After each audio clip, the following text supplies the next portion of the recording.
खोवांग चाय बागान में चुलाई दारू के विरुद्ध आटसा के अंतिम चेतावनी। खोवांग चाय बागान के लाइन घरे आटसा तलब शाखा और खोवांग गाखिर भेटी उपशाखा के उद्योग में चुलाई दारू के विरुद्ध अभियान चलाल जाएला। घरे घरे ढुई के जेमन अवैध चुलाई दारू बेचना उमन के अंतिम चेतावनी देवेला आटसा। यह समय से बगान इलाका में एक बूंद भी शराब के बिक्री बर्दाश्त करल नहीं जाए कह के आटसा के अंतिम चेतावनी। आटसा के बड़े बड़े अभियोग उत्थापन कराल पीछे भी तिनसुकिया तथा डुमडुमा सर्कल आबकारी विभाग के ई विषय के कोनो गुरुत्व नहीं देवे के अभियोग। खोवांग चाय बागान के हर एक लाइन में दिन दहाड़े चाइला है चुलाई दारू के व्यापार। चुलाई पी के श्रमिक मन के घर परिवार बर्बाद हुआ थे, छवा मन के पढ़ाई में दिक्कत हुआ थे, सामाजिक वातावरण विनष्ट हुआ थे और दारू पी के मारपीट तो जैसन साधारण बात हो चुकी है। आटसा के दाबी 7 दिन के भीतरे खोवांग चाय बागान के प्रत्येक लाइन में आबकारी विभाग रेड मारे लगी। चुलाई बेचा दुकानी और भाटी के मालिक के गिरफ्तार करे लगी। बागान में आबकारी चौकी स्थायी रूप से गठन करे लगी। अगर आने वाला 7 दिन के भीतरे संभावित विभाग कठोर कदम नहीं उठाई तो आसाम चाय जनजाति छात्र संस्था आटसा तिनसुकिया जिला आबकारी अधीक्षक के कार्यालय घेराव करके तीव्र गणतांत्रिक आंदोलन के शुरुआत करे के हुंकार देवेला।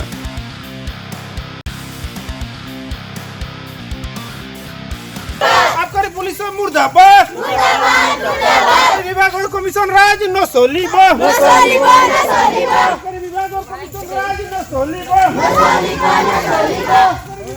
खजत हो हमने के यहाँ इतना चूल्हा व्यवहार हो जाते, घर बर्बाद हो जाते, घर के मोटा निशा खाए के काजिया झगड़ा करते हैं और जेन की चूल्हा बेचते तो माना करलो नहीं करे खजत से करते हैं तो हनी के हकुआ हलो हमनी आज हमनी के ठीक है तो हनी सातो देला हनी सब महिला वाही आनी की घर के मोटा इतना सोचेला घर के एक छुआ के पढ़ा लिखा हो नहीं देते चूल्हा खाए के निजे फूलत है घर को बर्बाद करते हैं। तो हमनी चूल्हा के बंद करते हैं जितना महिला निकलली आज मीटिंग देली और सब कोई साथ दिलन और एक को साथ देवा हमनी के और हमनी चूल्हा बंद करके ही रहबे कहे घर बर्बाद हो नहीं देवे। हमनी घरे घरे सबकर घरे घरे जाके मैंने सबके बताई दी चूल्हा नहीं बेचबा कोई के और दोबारा बेचबेन हले सबके एवं दादा सबे जौनटा करबेन उठाई हुई। সকলোৱে জ্ঞাত অলপ দিন আগতে খুবাং চাহ বাগিচাৰী এজন 28 বছৰীয়া যুৱকে নিজৰ চুলাই সেৱন কৰি নিজৰ প্ৰাণ দিবলগীয়া হৈছে। এইটো এটা নতুন ঘটনা নহয় আৰু সাধাৰণ হৈ পৰিছে।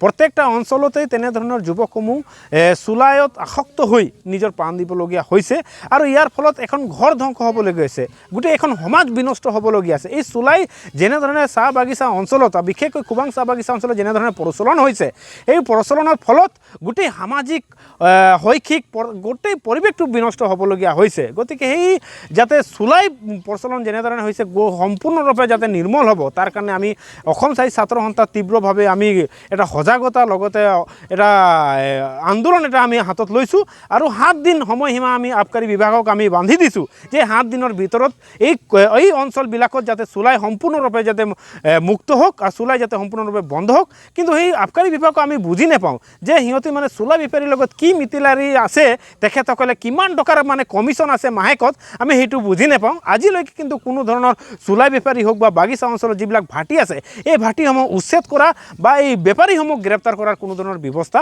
হাতত লোৱা নাই। গতিকে আমি আবকাৰী বিভাগক আমি ধিক্কাৰ জনাইছোঁ এনেধৰণৰ ব্যৱস্থা তেখেতৰ থাকিও এই ব্যৱস্থাসমূহ গ্ৰহণ নকৰাৰ ক্ষেত্ৰত। গতিকে আমি অসমৰ নতুনকৈ মানে এক্সাইজ ডিপাৰ্টমেণ্টত দায়িত্ব লোৱা আমাৰ আটাইৰে চৰ্দাৰ পৰিমল শুক্লবৈদ্যৰ ডাঙৰীয়াক আমি মন্ত্ৰী যি এক্সাইজ ডিপাৰ্টমেণ্ট তেখেতে মন্ত্ৰী তেখেতক আমি আহ্বান জনাইছোঁ তেখেতে সেই ডিপাৰ্টমেণ্টত যাতে নতুন দায়িত্ব লৈছে আৰু সম্পূৰ্ণৰূপে যাতে সেই প্ৰক্ৰিয়াটো যাতে তেখেতৰ নেতৃত্বত যাতে বন্ধ হওক তাকে আমি কামনা কৰিছোঁ। আৰু বিশেষকৈ এই বাগিচা অঞ্চলত যাতে এই চুলাইটো সম্পূৰ্ণৰূপে যাতে বন্ধ হওক তাৰ কাৰণে আপোনালোকে দেখিছে বাগিচা অঞ্চলত নাৰী শক্তি হওক বা যুৱক সংঘ হওক প্ৰত্যেকে মানে বন্ধ কৰিব লাগে বুলি সচেতন ৰাইজসমূহ ওলাই পৰিছে।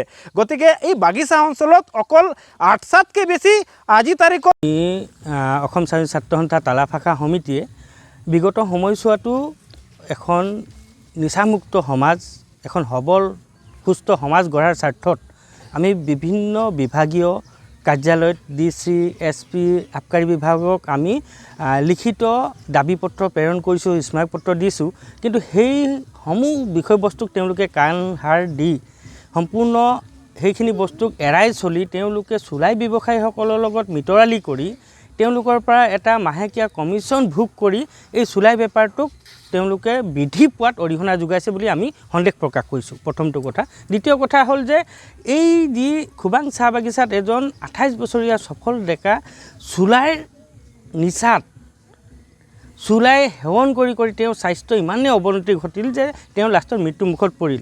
এই সম্পূৰ্ণ বিভাগটোৰ এই গোটেই কাণ্ড কাৰখানাখিনিৰ লগত জড়িত হ'ল সম্পূৰ্ণ আবকাৰী বিভাগটো, এটা ব্যাগুম বিভাগ।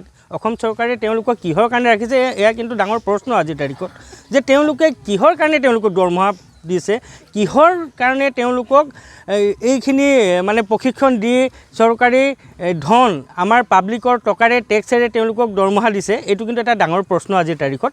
কিয়নো আজি এই আবকাৰী বিভাগ থকা স্বত্তেও আজি সম্পূৰ্ণ লাইনা অঞ্চলত ইমান মদৰ ঘাটি আছে আৰু তাত বনোৱা মদ আনি আমাৰ বাগিচাৰ লাইনে লাইনে তেওঁলোকৰ পাইকাৰী বিভাগ এটাৰ জৰিয়তে সম্পূৰ্ণ ইয়াতে বিতৰণ হয় আৰু মানুহবিলাকে তাত গৈ মদ্যপান কৰে। কিন্তু আমি সেই ক্ষেত্ৰত নগৈ প্ৰথম আমি আমাৰ সমাজখনক, আমাৰ ভাতৃ ভগ্নীসকলক, আমাৰ ককাই ভাইসকলক আমি প্ৰথম আহ্বান জনাইছোঁ, অন্তিমবাৰ বাবে আহ্বান জনাইছোঁ, ৰাইজকো আহ্বান জনাইছোঁ যে সকলোৱে আমাক এই নিচামুক্ত এখন সবল সমাজ গঢ়াৰ ক্ষেত্ৰত তেওঁলোকে আমাক সহযোগ কৰক। আৰু তেওঁলোকক গৈ আমি যেনেধৰণে কৈছোঁ তেওঁলোকে আমাৰ কথাত সম্পূৰ্ণ সহমত প্ৰকাশ কৰিছে, আমি নকৰোঁ বুলি। কিন্তু তাৰপিছত যিসকলে তেনে কামত লিপ্ত হ'ব তাৰ ওপৰত কিন্তু আমি আচ্ছা তালা ভাষাই বিহিত ব্যৱস্থা গ্ৰহণ কৰিম। আৰু তেনে ক্ষেত্ৰত যি অপ্ৰীতিকৰ পৰিৱেশ সৃষ্টি হ'ব, আইনজনিত যি পৰিৱেশ সৃষ্টি হ'ব, তাৰ কাৰণে কিন্তু সম্পূৰ্ণ আবকাৰী বিভাগটো জগৰীয়া হ'ব।